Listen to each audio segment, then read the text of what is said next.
Fala, galera do Pra Cima Podcast, é um prazer estar com vocês novamente nesse episódio de número 12. E hoje a gente está aqui com o apóstolo Elias Silva e pastor Sandro, nossos amigos e companheiros. E pastor Sandro é do Rio de Janeiro, né? Ele coordena lá a igreja lá, como pastor presidente, apóstolo Elias da igreja de Quissamã. E a gente vai aprender com esses dois aqui muito hoje, tá? Então, se você puder, já clica em curtir, se inscreve no canal, ativa o sininho e compartilha naqueles grupos lá que você tem de amizade, grupo do colégio, grupo da família. E é de graça, né? E é de graça, isso aí, tá bom? E hoje também queremos agradecer aqui Cosmos Publicidade, estamos aqui no estúdio. Cosmo, né, Celso? Tem que sair o Cosmo Publicidade, né? O Work Banda Larga, que cedeu a internet pra gente aí, Black Blazer, Britos Hamburgueria. Homem de sucesso. Black Blazer, a loja do homem de sucesso. Quer comprar roupa boa, vai lá. Exatamente. Falando isso, tem que mandar ele trazer alguma coisa pra gente aqui. Isso aqui, só vocês trataram alguma coisa aí, não? Você também é patrocinador do senhor, não? Também não. Pode ser a partir de hoje, né? Pode ser depois dessa aí, né? Pode ser. Britos Hamburgueria, nosso parceiro aí também, né? E Vem do Verde, que é aqui a nossa água de coco aqui, bem tratada, bem preparada. E da cidade. De Quissamã, é isso aí. Eu acho que o senhor podia trabalhar de roxo comigo aqui, hein? Eu tô gostando disso aí. Quem sabe? O que você acha, pastor? Eu acho interessante. Faz parte, né? Faz parte. Detalhe importante, pessoal. Esses dois aqui não tinham noção que está aqui junto hoje, tá? Foram avisados horas antes que iam estar juntos aqui. Então, assim, apesar da gente já ter combinado a gravação, não sabiam que ia estar juntos, né? Pastor Sandro está na cidade aí há menos de 24 horas. Menos de 24 horas. E isso aqui vai sair calvinista. E armeniano. Calvinista, olha só. Bom, vamos lá. Hoje vai dar o que falar isso aqui, hein?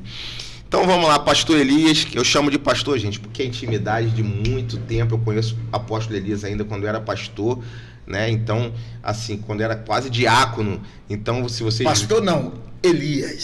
Quando era Elias, sem nada.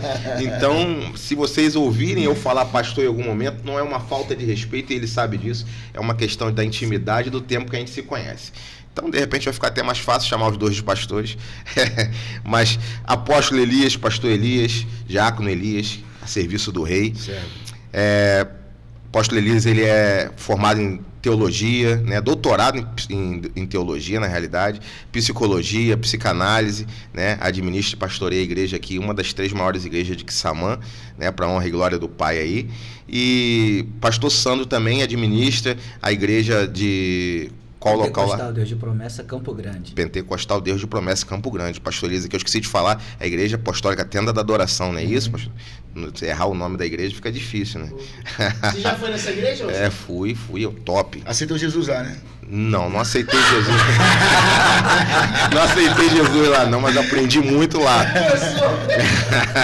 Só aprendeu, né? Tô falando que isso aqui vai dar o que falar. Tá, só aprendeu, né? Você tá no passado, né? Não, estamos aprendendo a cada dia mais. Tá bom. 60, os 50% do evangelho que eu aprendi, que está embutido aqui dentro. Ao final desse podcast, faz o apelo. Vou fazer apelo. Só para deixar bem claro para vocês que estão assistindo, ele é da Tenda da Adoração, tá, pessoal? Eu nunca vi lá. E não passo o passe. Pronto. A gente está conversando isso aí. Então, o pastor Sandro também formado em psicanálise, psicoterapia, professor de teologia, e vai estar aqui acrescentando muito com a gente, tá bom? Então, para iniciar, vamos chamar aqui o apóstolo Elias para estar...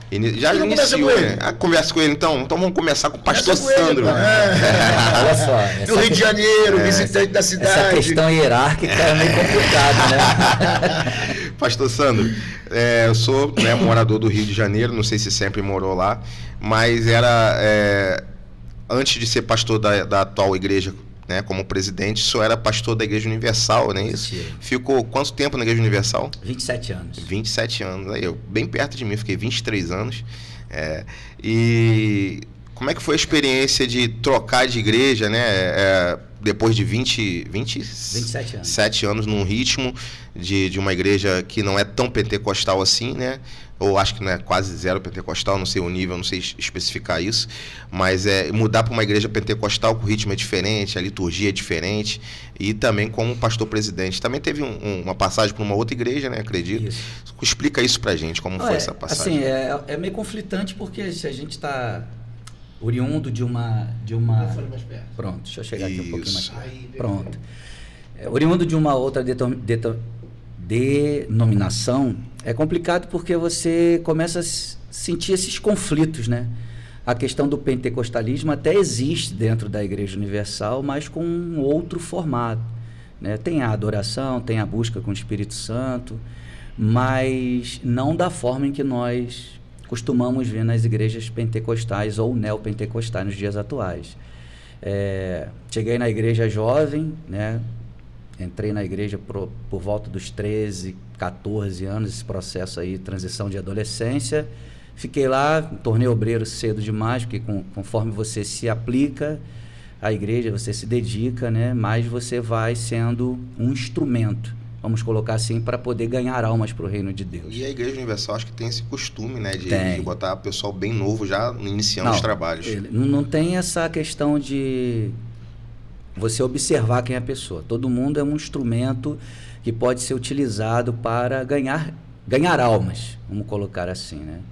Então pode ser jovem, adolescente, isso já vem lá desde as raízes, né? Sim. Tanto que lá tem assim, um trabalho com berçário, né? Tem tudo isso. E conforme eles vão se desenvolvendo, eu não cheguei criança dentro dessa perspectiva, mas quando cheguei lá de minha juventude, já cheguei praticamente sendo instrumentalizado, caindo para dentro da obra.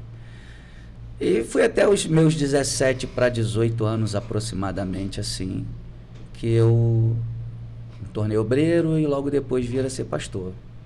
E não fiquei meu ministério praticamente aqui no Rio de Janeiro, né? No Rio de Janeiro eu fui para a Bahia, da Bahia eu fui para Natal, e tanto na Bahia quanto em Natal a gente trabalhava com cidades vizinhas de outros estados. Assim, e foi conflitante, né? Que a sua pergunta original é essa, né? Como é que se deu, né? Me gerou outras curiosidades, mas vamos no conflito. Como é que se deu? Na verdade, assim, para mim foi complicado justamente por isso, né? Porque você está dentro de uma denominação que você respira 24 horas por dia aquela denominação, aquele costume, aquela teologia de forma pragmática, e aí você se depara com uma outra coisa. Foi conflitante, mas assim, foi um processo de transição em que eu decidi fazer, porque honestamente a vontade primária era voltar às raízes, porque eu não conseguia entender, né? A gente até lá na Igreja Universal não se combate tanto as igrejas, como se diz aí, né? Existe uns mitos que as pessoas têm com relação à Igreja Universal. Não estou aqui para fazer uma defesa, mas apenas para falar das minhas experiências. Dentro da igreja, eles evitam combater as outras religiões, as outras igrejas, as outras denominações. Desculpa, o que eu acho que é o ideal. É o ético. É o ético, exatamente. E só vim aprender ética, apóstolo, quando eu fui estudar teologia, né? Porque assim, a gente... você tem as coisas por tabela, você não tem as coisas assim... de conhecimento de causa. Você vai vivenciando, experienciando coisas, e aí você vai adquirindo experiências e colocando aquilo em prática no seu dia a dia. Mas quando você vai estudar a fundo as questões teológicas, as questões da vida, aí você de fato vai vendo, poxa, eu fazia isso aqui, mas nem sabia que era isso aqui. Eu agia assim, mas nem sabia que esse era o correto, né? Então as pessoas têm essas dúvidas, essas indagações, e que acham que aqueles são mitos. Algumas coisas são mitos, outras coisas são verdade. Não é a proposta, talvez, hoje do podcast falar sobre isso, mas as minhas experiências são assim. Então, quando eu fui, né, para vivenciar essas experiências do pentecostalismo, aquilo, de certa forma, me chocou, né? Porque a forma da adoração, a forma da busca, a forma de encarar o Espírito Santo é de uma outra maneira. De certa forma, foi um choque de realidade, mas cultural, muito cultural, porque 27 anos dentro de um ministério, em que é um ministério fechado para as coisas externas, e você vive basicamente aquilo ali, como eu falei, 24 horas por dia, você acorda, respira, né? Você faz tudo, né? Rádio, televisão, evangelização, atendimento ao público, culto, são 5 cultos, na minha época eram 5 cultos literalmente diários. 24 horas. 24 horas, e aí acabava os cultos, né? E aí eu fazia programa de rádio, fazia programa de televisão, porque a gente tinha algumas responsabilidades que ia além de um pastor comum, né? Eu cuidava da área da terapia do amor, que era a área que eles faziam programa de... Cheguei a frequentar isso aí quando solteiro. Então, cuidava da área da terapia Foi lá do que você amor. conheceu a Grace? Não, tentei conhecer alguém, mas não foi não. Mas vamos lá. E aí, voltando, né? E você fica meio que desbaratinado nessa questão, né? Cultural, ética, ministerial, e aí você... de forma devagar. Eu falei isso para mim mesmo. Falei, você não tem nada a perder. Vamos lá, vamos ver como é que isso funciona. E aí, essa transição à teologia me ajudou muito a compreender isso. O senhor falou algo aqui interessante, Marcelo, que é a questão de algumas denominações criticar outras, mas em alvo, né, é aquela que mais cresce. Sim. Hoje, nós sabemos que tem algumas igrejas aí que estão crescentes, com nomes hoje na mídia. E a primária, pode dizer assim, que mais explodiu na mídia, foi a Universal. Uma vez me fizeram a pergunta, o que o senhor acha do Edir Macedo? A minha resposta para essa pergunta foi simples e objetiva. Eu disse, quando eu chegar no nível dele, eu vou poder saber falar. Mas enquanto eu não cheguei, eu não posso. Eu não posso menosprezar o caminho que fez ele chegar onde chegou. Tá certo. Compreendeu? Então, eu vejo, né, essa questão da estrutura do sistema da Igreja Universal, ela é muito positiva, pro lado positivo. Que é a questão que você falou assim, tem berçário, tem trabalho com jovem, com adolescente, coisas que a gente não conhece. Exato. Conhecedores de causa falam por causa. Pessoas que não têm conhecimento de causa vai falar besteira. E aí eu vejo quando você passa 27 anos dentro de uma denominação com todo um sistema, de uma estrutura preparada para receber qualquer tipo de público, né? Transicionar para montar não é fácil, não. Não é fácil. Aí é onde eu acho que mora a complicação. Não, o desafio, transicionar, né, para montar uma visão. O desafio, particularmente, eu vou dizer para o senhor assim, você não ter o apoio, porque quando você migra, né, que eles chamam de troca, né, quando você sai de uma igreja, determinada igreja, para outra igreja, com o aval da própria Universal, você está dentro daquela instituição em que você sai de uma, você vai encontrar na outra. Você vai ter dificuldade, etc e tal, mas você vai ali para implementar um trabalho. Tem uma base. Qual é o trabalho? O trabalho sempre primário vai ser ganhar almas. Não tem que se discutir. Porque a visão já está plantada. Exatamente, a visão é essa. Quando você vai fazer essa migração para você instituir o seu trabalho, isso é complicado. Porque visão. E a minha visão. E aí é que é o X da questão, né? Que a gente às vezes participa de alguns simpósios e algumas pessoas perguntam, mas por que tem tantas igrejas? Porque às vezes você não comunga daquela visão. E eu falo o seguinte, tudo bem, não tem problema nenhum. A teologia, se fosse para ser uma coisa uníssona, ela não dividiria entre ela mesma, né?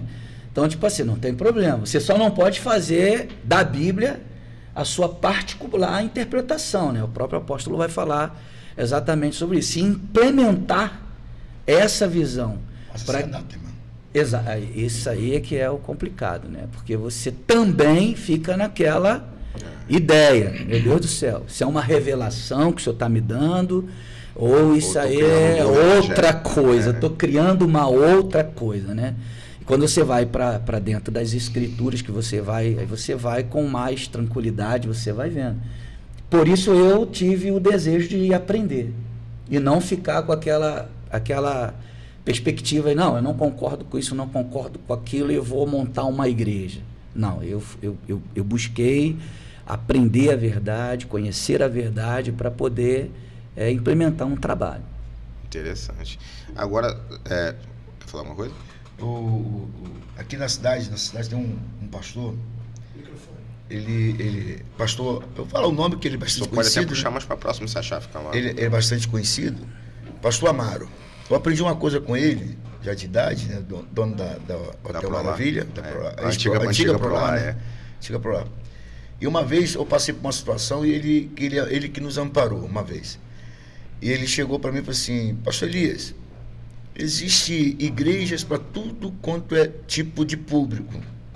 Quem quer uma igreja mais tranquila, procura tal. Quem quer uma igreja mais rígida, procura a outra. Quem quiser uma igreja mais light, mais para light do que para cá, entendeu? Vai encontrar. O que importa é que tem lugar para que o evangelho seja pregado para todas elas. Exatamente. O que me fez lembrar isso agora. Uma vez um pregador fez uma analogia assim: igrejas são igual comidas diferentes. A comida vai alimentar, vai matar a fome, mas os temperos são diferentes. Então, cada uma usa um tipo de tempero, desde que mate a fome de forma correta, né, que não faça mal para o estômago. Né? E que pregue a verdade, então, a palavra, o evangelho. O fazer mal para o estômago seria Exatamente. pregar um evangelho fora da palavra, né? Então eu achei interessante essa analogia. O pastor Sandro, o senhor falou uma curiosidade minha, não sei se pode ser falado isso eticamente, mas como é a questão financeira assalariada de um pastor que começa na Universal? Claro que faz tempo, mas deve ter uma noção a nível de salário. Começa pequeno, vai evoluindo? Tipo assim, cada pastor, né, ele não começa pastor, a gente começa como obreiro, né? E depois de obreiro você passa por um processo que se chama IBURD, que é Instituto Bíblico Universal, né? E que ali vai preparar os jovens para poder ser os futuros pastores, né? Todos os jovens almejam isso. Não tem como dizer assim, muito raramente você encontra um jovem na Igreja Universal que não almeje fazer a obra, porque assim... Que entra com aquela fome, né? Porque você já é catequizado a ganhar almas 24 horas por dia. Um podcast como esse é uma oportunidade de ganhar almas, de falar do amor de Cristo. Você está reunido em família, é uma oportunidade. Depois você vai tocar em assunto de família. Eu sou oriundo de famílias que servem, né, as religiões de matriz africanas. E até hoje serve. E eu sou o único pastor. Minha mãe serve, minha cunhada serve, meu irmão serve. E a gente vive, coexiste de forma natural. Entende? Sem problema nenhum, sem nenhum tipo de dificuldade. Agora, por que se deu a minha inclinação? Eu acredito em um propósito divino na minha vida e uma necessidade particular que eu tinha de encontrar Deus que eu não encontrava ali. Entendeu? E então os jovens, eles já são catequizados a isso, a ganhar almas, a buscar, a evangelizar. Você passa por um processo de libertação, de transformação de vida, tem todos esses critérios de análise. Até ter uma ajuda de custo é um processo. Não, aí quando você passa, né, nem quando você é auxiliar de pastor, você não tem ajuda de custo. A igreja, ela te assiste em tudo. Na minha época era assim, hoje eu não posso dizer, porque já tem uns 12 para 15 anos que eu não estou mais na IURD, ou mais até. Né? Então, o que acontece é que eles já assistem, né, o jovem com tudo, da refeição ao vestuário. E aí, quando você sai da tutela da sede estadual e você vai auxiliar uma igreja, aí ali você recebe uma ajuda de custo. Isso aí não é proporcional. Entendi. A cada um, né? Não sei se hoje... regra, né? Eu não sei se hoje tem assim, ó, auxiliar é um fixo tal, não sei se tem. Entendi. Entendeu? Mas na nossa época era conforme até às vezes a questão da igreja, né? Para que o jovem não se sinta tentado a mexer nas finanças ou coisa do gênero. Assim, essa é a minha leitura particular quanto à época. Entendi. Né? Entendeu? Deixar isso ressaltado para não parecer que era uma coisa da igreja. Então, tipo, cada um tem a sua ajuda de custo. E o auxiliar solteiro tem uma determinada ajuda de custo, o auxiliar casado tem outro tipo de determinado de custo. Que é raro ter a igreja na minha época era raro o pastor na Universal já iniciar como auxiliar casado, né? É muito raro. É muito raro. Muito raro. A não ser que ele já entrasse na instituição casado, né? E esse desenvolvimento ministerial despertasse, né, o interesse dos líderes em levar aquele candidato Fosse ao um pastor. diferencial, no caso. Exatamente. Pastor Elias, apóstolo Elias, o senhor, diferente dele, né? Não está desde os 12 anos na igreja, eu acredito. Apesar que só teve umas fases de criação no Evangelho. No Evangelho. Nasceu no Evangelho. No Evangelho. Mas aí o senhor passou, não eclesiasticamente, né? O senhor nasceu no Evangelho, mas não era pastor desde novo. Não. Na verdade, eu nasci no Evangelho. Meus pais sempre foram evangélicos. Meu pai sempre envolvido com a obra. Ele, construtor de igrejas, construímos uma igreja no Morro de Nova Brasília, na Itaoca, na rua Itaoca. Conheço. Ali, Complexo do Alemão, né, próximo à Caixa d'Água. Trabalhávamos ali. É só você chegar um pouquinho mais pra lá, só ficar na câmera e puxar o microfone. Mais pra lá. Mas ele é assim mesmo? Sou. É sempre assim mesmo? Aí Sempre pode levar o microfone junto. Aí pode levar? puxa o microfone. Isso. Ô, pessoal, pelo amor de Deus, Obrigado. desde que eu cheguei aqui, tô assim. Obrigado. Colabora. Eu só não entendi porque quando o Sandro estava falando, ninguém interrompeu. Eu falei e começa a interromper. A imagem dele tá ok. Puxa vida. Vocês viram o que o coisa livro de amizade interessante. causa, né? Rapaz, mas tudo bem, depois a gente conversa. Aqui você manda, lá na igreja. Perfeito. Agora ficou excelente. Brincadeiras à parte. Então, desde criança a gente é criado na igreja, né? Obviamente que com 10 anos, a gente, por morar em um lugar, né? Morei a vida toda em comunidade, e a gente tem as nossas amizades e tal, e acabei conhecendo coisas que não deveria conhecer, que era totalmente contra a cultura da minha casa, né? Então, eu me envolvi, sim, com drogas. 12 anos de idade, já estava bastante envolvido. Que tipo de droga? Cocaína. E assim, eu vi que foi uma ruína na minha vida. E as pessoas diziam lá, pai, mãe, crente, pastores, e o filho envolvido com as drogas. E o mais interessante é que eu fazia tudo isso debaixo dos narizes deles, dos olhos deles, e eles não sabiam. Os pais são sempre os últimos a saber. Infelizmente. Aí você me pergunta, você tem, qual o tipo de sentimento que você tem quando você fala isso? Arrependimento. Completamente arrependimento. Porque apesar de ter sido criado numa família evangélica, também fui criado debaixo de um regime extremamente religioso. Se eu fosse falar hoje para o Felipe e para a Ana, o Jesus que meu pai e minha mãe passou para mim, eu acho que eles não queriam saber desse Jesus. Porque era Jesus a proibição. Não pode usar short, não pode jogar bola de gude, não pode ver televisão. Naquela época, põe aí, tem 46 anos, né? Então, E não é nem, acredito que não seja culpa do ser humano da época, mas é falta do conhecimento, esclarecimento bíblico. A ignorância, mesmo, né? conhecido. A interpretação errada, como ele falou. Se interpreta a palavra de uma forma rígida. A maior prova disso é você ler uma frase errada, como aconteceu, aí tá score pelo YouTube, do pastor que falou sobre a questão da mulher adulterar, quando na verdade tinha que se ler adúltera. Compreendeu? Então trouxe uma polêmica. Adultera com ela. Adultera com ela, quando na verdade a mulher adúltera. A mulher adúltera. Eu vi isso mesmo, saiu na reportagem. Então explodiu aí no YouTube, essas coisas todas. É verdade. A gente percebe que pela ignorância você acaba cometendo erro, e esse erro traz escândalo. Traz escândalo e aquela história. Como se consertar isso? Desculpa interromper, você está falando de uma coisa que assim, me arremete exatamente isso, né? Quebrar esses paradigmas. Rapaz, é complicado. É complicado demais, porque assim, as pessoas estão, muitas, né, delas estão replicando ainda hoje as mesmas coisas. E aí, se a gente não trouxer uma leitura, não é uma releitura, é uma leitura correta do Evangelho, né, do Cristo, né, a gente, ao invés de trazê-las, a gente acaba, às vezes, vacinando contra. Sim. E outra coisa, a gente não podia brincar quando criança. Não. Dentro da igreja. Era rígido. A coisa era séria. Entendeu? Então, a gente cresceu, eu e meus irmãos, crescemos num regime desse, E a ponto de papai querer segurar a gente dentro de casa, colocou uma televisão, aquelas de válvula ainda, colocou uma televisão e instalou a televisão dentro do guarda-roupa. Porque se ouvia pregar que a televisão era do diabo. Tanto deu pro diabo que hoje você ter 1 hora de televisão, você gasta milhões para poder ter. Compreendeu? Então, até que por 2 vezes ele quebrou 2 televisões.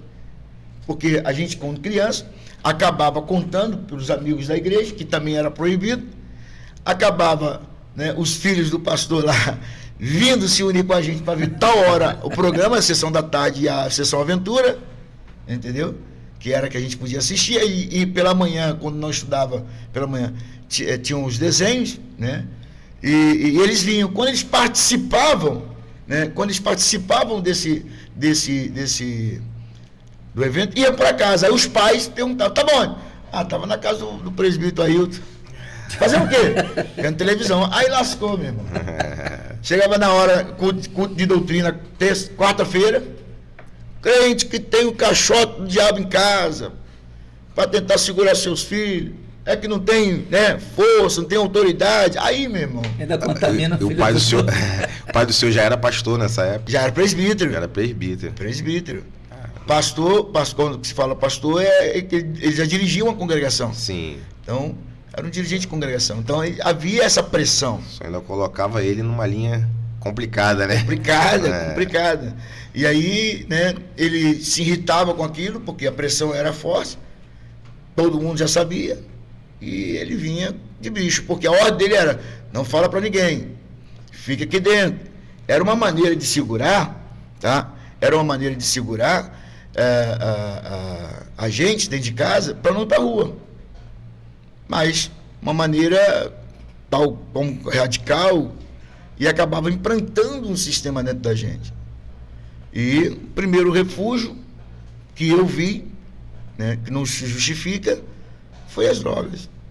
E aí onde, né, conheci coisas que não me desagrada, né, toda vez que eu conto meu testemunho, né? Tenho momentos específicos quando eu falo do meu testemunho, mas eu louvo ao Senhor por ter me resgatado. Você tem noção de quanto tempo ficou envolvido no vício? Até os 14 anos. Até os 14 anos. Eu me lembro que papai, quando soube que eu era envolvido, meu medo era meu pai. Porque eu sabia que ele era muito rígido, né? Mas foi o contrário. Mamãe agiu de uma forma rígida, mas meu pai de uma forma verdadeiramente como pastor. Interessante. E aí ele me propôs, você vai para a casa do meu irmão, que é pastor também, lá em Fruteiro, Estado do Espírito Santo.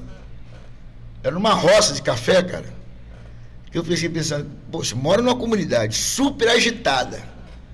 Você chega lá 4 horas da manhã, tem mercado aberto. Entendeu? Vou para uma roça, o que eu vou fazer aqui? E a nível de vício, esquece droga, lá não ia achar. Esquece. Naquela época, na roça, não tinha acesso. Não tinha tanto acesso. Tinha na capital, Vitória, né? Mas não tinha. E aí, eu pensei, opa, é agora que vai ser a liberdade. Porque você está mandando para Cachoeiro, primeiro eu tenho que pousar na casa da minha avó, materna. Dali, eu dou um jeito. Não deu outra. Quando eu cheguei em Cachoeiro da Primeirinha, pousei na casa da minha avó. Dali eu falei assim, vou passar primeiro em Cachoeirinha, na casa dos meus tios, parte da mãe, e ali eu fiquei. Fiquei em torno de quase 1 ano, mais ou menos, lá. Experimentei, né, bebidas alcoólicas, aí já comecei a me envolver com mulheres na fase da adolescência, né? Experimentei para me poder manter aquela onda pegava o fumo de rolo, botava éter, misturava e fumava para dar uma onda, mas acabava não dava onda nenhuma. Me envolvi com brigas, uma série de coisas, processos completamente acelerados na minha infância, na minha adolescência, que hoje, talvez se for perguntar a idade do pastor Sandro, né, que assim, pô, eu não vivi isso com a minha idade. De 10 para 14 anos foi uma virada na minha vida. Hoje, para eu ter essa experiência. Até hoje não é tão comum nessa idade, mas bom, nos centrões, né, até tem, mas num lugar Então, como a o nosso aqui, realidade das crianças nas comunidades, não na questão do envolvimento, né, que eu trabalhei muito, né, pela própria Igreja Universal, ela é mais ou menos perto disso, se não de envolvimento, de observação. Mas é o convívio, né? Exatamente. Observação, você fala o convívio, então dia a dia. É normal. Você passar perto do cara, tá portando uma arma. Você passar na venda, outros cheirando. É normal. Então aquilo que você acaba se tornando hábito, uma faísca, meu irmão, uma vírgula. Uma fraqueza, uma mente fraca. Começa a achar que é uma coisa normal. Vamos ver o que é onda. Tá todo mundo, meus amigos. Isso no meio da classe social também alta. Entendeu? Às vezes o cara quer ser aceito por seus amigos, vê que seus amigos são envolvidos com droga. Vou dar um teco aqui, vou dar uma puxada aqui. Entendeu? E acaba pegando aquela onda, blum, vai. Pô, já era, viciou. Entendeu? Então, é igual o cara que toma cerveja. Como é que você identifica que o cara é alcoólatra? Quando ele não sabe viver sem beber um dia. Ali já é o processo do alcoolismo. Eu lembro que meu pai falou isso um dia. Ele falou assim: rapaz, eu descobri e decidi parar de beber de vez quando eu percebi que num dia que eu cheguei do trabalho, fui fazer uma caipirinha, né? Ele falou, na época dele fazia caipirinha com limão e tal, e eu não achei limão dentro de casa e eu fiquei desesperado, tive que sair de madrugada para procurar limão, e ali eu vi que eu tava dependente da caipirinha. Dali pra cá eu nunca mais bebi, né? Claro. Se que ele tomasse essa atitude. É de pessoa para pessoa, mas ele disse pra mim que tomou instantâneo naquela época. Ele falou: não bebo porque a bebida já tá me fazendo mal, tá me fazendo ficar viciado e eu não quero mais isso. Claro, na época ele nem era convertido, mas decidiu tomar essa postura. E é interessante. Agora, o senhor conseguiu, aí teve apoio da família para sair disso? Então, quando minha mãe percebeu que meu pai tinha ido a Cachoeira para me buscar, trazer de volta, né, 4 vezes, das 4 vezes que ele foi aonde eu estava, nós nos encontramos. E era assim, eu saía, ele chegava. Quando chegava, ele já tinha saído. Das 4 vezes. A última vez, ele falou assim: eu não vou mais, que é a 4ª vez. Não vou mais. Vou deixar ele para lá. Entendeu? E aí foi quando o meu tio descobriu que o que eu fazia aqui no Rio de Janeiro. Ele falou assim: ó, a partir de hoje você não fica mais aqui. Os parentes do senhor lá não sabiam? Também não. Tá. Entendeu? Mas a minha vida desregrada apontava para isso. Sim. A minha vida era muito desregrada lá com eles, né? E aí ele falou assim: a partir de hoje você não fica aqui. Passei a dormir com funcionário no porão e a minha vida começou a cair. Aí foi quando ele falou assim: ó, o caminhão vai descer para a cidade hoje, pega carona com seu primo e vai para casa da sua avó. Eu fui e obedeci.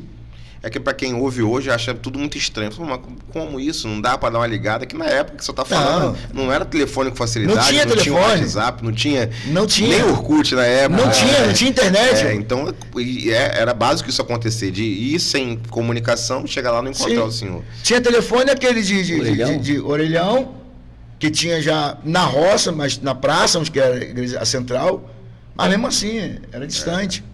Compreendeu? Para você poder receber um telefonema, tinha que ter uma hora marcada, tal hora eu vou estar lá. Aí você pegava cavalo, pegava tobata, pegava um carro, se tivesse, bicicleta, tal hora para receber. Não tinha. Entendeu? Então ele falou assim: ó, o caminhão vai pegar lá e vai descer. Só que foi interessante. A minha avó já tinha sido avisada por Deus que eu ia chegar lá. E para minha surpresa, minha mãe já estava lá e eu não sabia. Você vê como é que são o resgate de Deus. Mamãe tomou uma atitude que financeiramente ela não podia. Meu pai já tinha vindo 4 vezes a Cachoeira e Itapemirim. Tinha gastado, né, dinheiro, e na época, se não me engano, estava na transição de real, né, cruzado para o Cruzeiro Novo. Aí estava naquela época, e houve uma queda muito grande na economia, nessa época, de Sarney, se eu não me engano, salvo memória. Né? E aí, mamãe falou assim: não, vou buscar meu filho. Só que minha mãe estava doente, cara. Minha mãe não tinha condições nenhuma, a gente tinha passado por uma cirurgia de rins, tirar pedra. A mãe estava magra. Mãe estava numa situação, eu deixei minha mãe, eu falo que na minha fase de vida, eu tinha deixado a minha mãe daquela forma. Porque minha mãe já não dormia mais. Qual é a mãe que dorme sabendo que o filho está aos léus na rua? Sem muita notícia. Sem notícia, e as notícias que chegam não é boa. Entendeu? Então a mamãe não dormiu, mas só que ela tomou uma atitude. Eu vou buscar meu filho. Eu não saio de lá sem ano. Só que eu já estava viciado, fumando carteira de cigarro, 2 carteiras de cigarro por dia. 2 carteiras de cigarro por dia. E aí, mamãe, quando eu cheguei em Cachoeira, desci do caminhão, a minha avó já me pegou pelo braço e me levou. Vem cá que eu vou te mostrar. Não falou que não me deu um abraço, não me deu. Só me lembro, minha avó falou o seguinte: levantou a mão e falou assim: obrigado, Deus, por ter me mostrado isso. Quando a minha avó me pegou pela mão e me levou para dentro, assim, tem polícia, vai me prender, alguma coisa, sei lá, né? Aí, quando me levou, minha mãe estava deitada no chão, descansando, né? E ela disse: Rosa, olha quem está aqui. A minha mãe olhou assim, acho que a pior decepção para mim foi quando minha mãe não me reconheceu. É mesmo. A mãe falou assim: quem é esse? Estava barbudo, cabeludo. Entendeu? Não é o caso hoje, né? Hoje está faltando. Hoje está faltando, mas estava barbudo, cabeludo.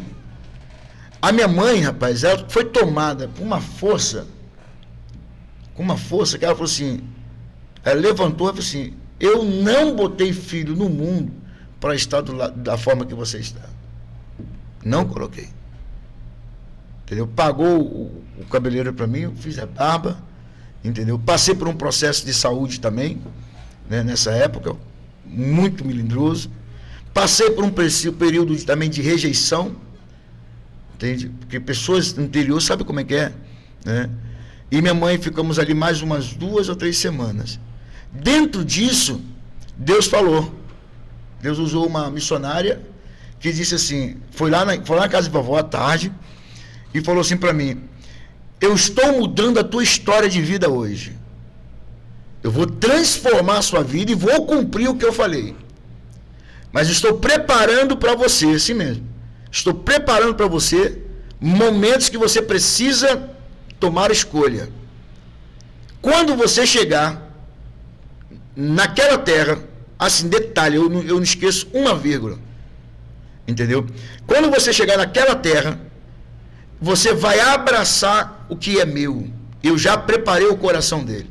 Quem era meu pai. O meu medo era encontrar meu pai. Meu pai teve 4 vezes e não me encontrou. Eu sabia como é que era o sistema, o regime do meu pai. Eu falei assim: vai me encontrar, vai me bater, vai fazer alguma coisa, aí vai dar ruim o negócio, né? E Deus falou assim: eu preparei o coração dele, de pai. Quando você pôr os pés, né? Quando eu pus o pé na rodoviária do Novo Rio, quem estava me esperando é meu pai. Meu pai foi me dar um beijo, um abraço e choramos juntos. Ele disse, aí Deus falou, aí Deus usou a segunda vez. A segunda coisa que eu quero te mostrar, quando você chegar naquele lugar onde você mora, você vai receber um convite. E ai de ti se rejeitar esse convite. Era um amigo meu chamado Moisés, que participou comigo também na bagunça. Quando o táxi encostou na porta de casa, a primeira pessoa, 6h30 da manhã, eu encontro, foi o presidente da associação, que quando olhou para mim disse: e aí, gordinho, seja bem-vindo de volta, hein? Que era o cara também que a gente estava, mas a segunda pessoa foi o Deda, Moisés, que hoje está na eternidade. Entendeu? O Senhor o levou. Ele disse assim: Elias, nem me deu um abraço, não me deu bem-vindo, não perguntou o que estava acontecendo. Ele disse: ó, estou na igreja e eu quero que você vá comigo. A terceira, Deus falou comigo assim: vou preparar aquela que vai ser sua amiga, sua companheira, sua esposa, sua noiva. E vou pôr ela do seu lado. Assim mesmo. Meu irmão, quando o Deda falou para mim que ele estava congregando numa igreja, e era lá no Caju, no Complexo do Caju, né? Eu lembrei que eu conhecia a Rosa, minha esposa. Assim, rapaz, eu fretei. Hoje a gente fala fretar, né? Eu fretei uma menina lá, rapaz. Foi onde me aguçou. Se eu vou assim, então se prepara hoje, eu passo aqui e pego um pouco contigo. Mas eu fui com o intuito de rever essa menina, né? Acabei não encontrando, porque ela estava passando tempo em Teresópolis, Acabei não encontrando. Mas ali começou o processo da minha libertação. A igreja no qual eu nasci, né? Eu tentei caminhar por um dado momento, por ser tão rígida, né? Resumindo a história, o pastor fizeram uma fofoca de mim, porque passaram em cima da linha, viu alguma coisa estranha no meio da rapaziada lá. Essa irmã achou que era eu, contou pro pastor. O pastor, no meio do culto, me suspendeu, me excluiu. Eu era baterista, ele me excluiu. Se a partir de hoje, né, você está excluído por tempo indeterminado. Depois do culto a gente conversa. Rapaz, pensa no cara quebrado, pensa na mente que começou a girar. Vou estar numa igreja que ninguém me ama, vou voltar para tudo. Pensei, mas aí eu segurei. Meu pai soube. Quando meu pai soube, no mesmo dia, ele tinha chegado da congregação de Nova Brasília, no mesmo dia ele foi na igreja, na casa do pastor, da atual, hoje a minha esposa, da Rosa. Olha a ação de pai. Meu pai novamente agindo como pai. Ele virou pro pastor Milton, a quem me casou, que me casou 2 vezes, com 25 anos de casado. Com a mesma mulher, né? Com a mesma mulher. A mesma mulher, lógico. Deixar claro, né? Lógico. Tem processo de evolução. Casou 2 vezes, já. É o que fez a primeira vez e que veio fazer a renovação de voto dos 25 anos de casado, né? A Rosa. E aí ele falou assim, por favor, acolhe o meu filho. Porque se o senhor não acolher, eu já sei que eu perdi ele. Eu estava determinado. Não queria saber de nada. Pô. E aí começou o processo de namorar com a Rosa, né? E aí veio o noivado. Ficamos 5 anos namoro, noivado, e tomamos a postura de casamento. Então, no total, tem 30 anos de casado. 30 anos, né? Conhecendo junto. 25 anos de casado. E hoje estamos aqui 20 anos. Até que a morte você separe. Até que a morte separe. Bastante tempo. Então, o processo da minha vida, da Evangelho, teve esses altos e baixos. Conheci o radical, porque a igreja onde eu nasci, se eu não me engano, ela saiu da Igreja de Deus e Amor. Então, por aí, 40 anos atrás, a Igreja de Deus e Amor já era rígida. Se hoje é rígida, imagine 40 anos atrás. A igreja que sai da Igreja de Deus e Amor para montar a sua própria igreja é uma igreja que está dizendo que a Igreja de Deus e Amor está frouxa. Desculpa a colocação. Entendeu? Questão de regimes. Né? Não concordo. Aquilo que você falou, não concordo, vou montar a minha visão. Aí monta, em vez de com a mão de carne, bota com a mão de ferro. Com vara de ferro. Então, o meu processo foi esse. A observação que o senhor colocou é interessante. Muita gente reclama, às vezes, de um processo, de uma zona de expulsão. Falar, quer saber, pô, não tá dando certo. Estou sendo expulso de uma situação em que eu achei que agora andava, né? Tanto o pastor Sandro, né? Botar assim que a zona de expulsão dele foi a saída dele da Universal, e o do senhor, lá o pastor zangou com o senhor a ponto de sair da bateria, que era o que o senhor gostava de fazer. É o que eu gostava de fazer. Então, nós seres humanos temos a tendência a pensar que toda vez que Deus permite que a gente saia de um ambiente que é a nossa zona de conforto, que isso vai desgraçar a nossa vida, quando na realidade é um ponto de decisão para uma mudança radical e um propósito a se cumprir. O processo é muito delicado, Marcelo. Se a gente entende o processo, pastor Sandro, a gente vai entender o final dele, porque a Bíblia fala que é melhor o fim das coisas do que o começo. O processo é muito delicado. Entender o processo para você chegar onde Deus tem para você requer mentores. E eu louvo a Deus pela posição do meu pai, hoje com 75 anos de idade, em vida, né? E se caso ele estiver me vendo, eu quero deixar um beijo para meus pais, Ailton e Rosalina. Um abraço e saudade de vocês também, daquela carne saborosa que eu comi aí. Só disso, mas só disso, viu? Só disso. Falou mal pra caramba. Só sabe, só conhece o filho que tem. Falou que dormiu mal, comeu e só falando. A melhor cama que eu já dormi no Rio de Janeiro. Olha falar isso. Centro do Rio. Então, não, tô falando a verdade. No centro do Rio. Aqui é pra cima, cara. Aqui já é interior, pô. Você já dormiu em quantas camas no centro? Umas 2. Deu um parâmetro. Então, nós estávamos mesmo, que o Celso acabou interrompendo. Não, mas aí o senhor finalizou, né, a questão do processo, como a gente É, o no final. processo. A questão do... O senhor estava falando a questão da mentoria, né? Meu pai foi mentor. Exato. Eu tive um pai mentor, eu tive pastores mentores. Tive o pastor Milton Marques, que me casou. Eu tive o pastor Milton Silas, o saudoso pastor Milton Silas, né, que hoje, né, também se encontra na glória, mas o cara, é aquilo que você falou assim, tem a mentoria, ensinar o obreiro. Pastor Milton morreu. Não, pastor Milton Silas. Silas é O que veio no o Congresso. bigodudo. Não que foi o que me deu paternidade, não. Não, esse não, esse tá outro vivo. Milton Silas. É um outro Milton. Né? Já ia fazer igual aquele cara da escola, o pastor Raimundo. Não, tá vivinho da Silva.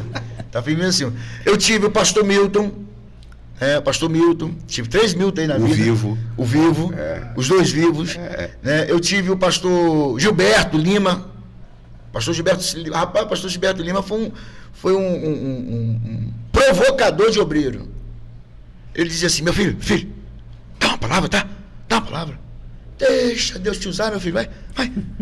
E a gente falava, nós vem e vambora, e ali ele gerou em nós também isso. A gente aprendeu com a ética, aprendeu como é uma vida de um diácono, uma vida de um obreiro com o pastor Milton, pastor Samuel França, meu padrinho de casamento, né?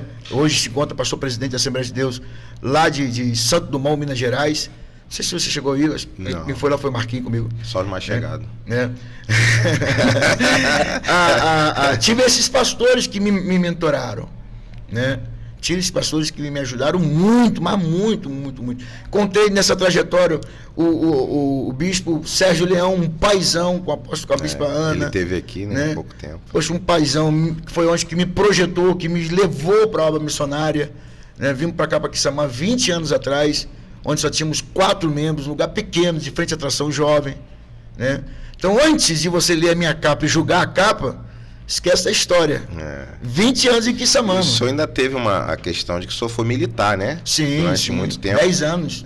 E sair de 10 anos no meio militar. Na verdade, nós ficamos 10 anos já pronto para a estabilidade. Eu estava já pronto para ser transferido para São Gabriel da Cachoeira, onde havia uma troca, né, de QM, e a estabilidade estava em São Gabriel da Cachoeira, e quem estava, o militar que estava em São Gabriel da Cachoeira, viria para a minha QM, aqui no Rio. QM é quartel militar? Qualificação militar. Viria para a minha QM, e a minha QM daria a ele a estabilidade aqui, e a QM dele lá me daria a estabilidade lá. Entendi. Então o propósito era ficarmos 4 anos. Eu trabalhava, né, no serviço mais voltado às autoridades, né? E no Comando Militar do Leste, e dali era um trampolim, já estava certo. Foi quando, aqui em Quissamã eu descobri que, na época, o presidente cortou dezenas e centenas de militares, né? Mandou alguns para reservas, outros foram, né, dispensados. No caso, nós saímos da reserva não renumerada. Entendi. Né? E se você me perguntar assim, como é que é hoje? Né? Eu ainda me sinto militar. Sangue na veia. O militar continua dentro, né? Nunca deixe de ser militar. É faca na caveira, meu irmão. Pronto. Bom, pastor Sandro, o senhor comentou aí que a família do senhor não era evangélica. Boina preta, tá? Boina preta. Faca na caveira e boina preta. Que isso, hein? Alto nível, né? Alto patente. Matador. Vai que o cara é PQD, meu irmão. Aquele negócio, matador de demônio. Caçador de demônio. Pastor Sandro, o senhor falou que a sua família ela segue um outro tipo de denominação religiosa. Como é isso? É a mãe do senhor e o pai? Não, minha mãe. Meu pai morreu, eu tinha 9, se eu não me engano, 9 anos. Meu pai morreu novo, Marcelo. Ele, com 29 anos de idade, teve um infarto do miocárdio 3º grau. Meu pai morreu novo, né? E, aquilo ali foi determinante na vida, né? A ausência dos pais, uma dificuldade financeira que o país atravessava, essas transições da questão de moeda, né? E uma juventude, no bairro que a gente morava, não tinha tanta a propagação das drogas, mas de certa forma existia, era mais comedida, mas existia. Mas as nossas necessidades eram outras. Eu costumo dizer que as minhas necessidades, né, eram mais... Era alimentação realmente e necessidade de se conectar com Deus mesmo. Sim. E a nossa família toda, né? A minha avó, ela já tinha, né? Lá atrás a gente chamava de Mãe de Santo, né? Ela tinha... Hoje mudou de nome? É porque não mudou, né? Mas assim, o pessoal tem certo cuidado para tratar disso, porque hoje em dia o pessoal está com tudo, quer exteriorizar tudo e polemizar tudo, né? Então a gente tem certo cuidado, né? Até para falar, né? Sim. Mas eu acho que é tratado como mãe ainda. Pelo respeito, autoridade pelo respeito. Sim. Entendeu?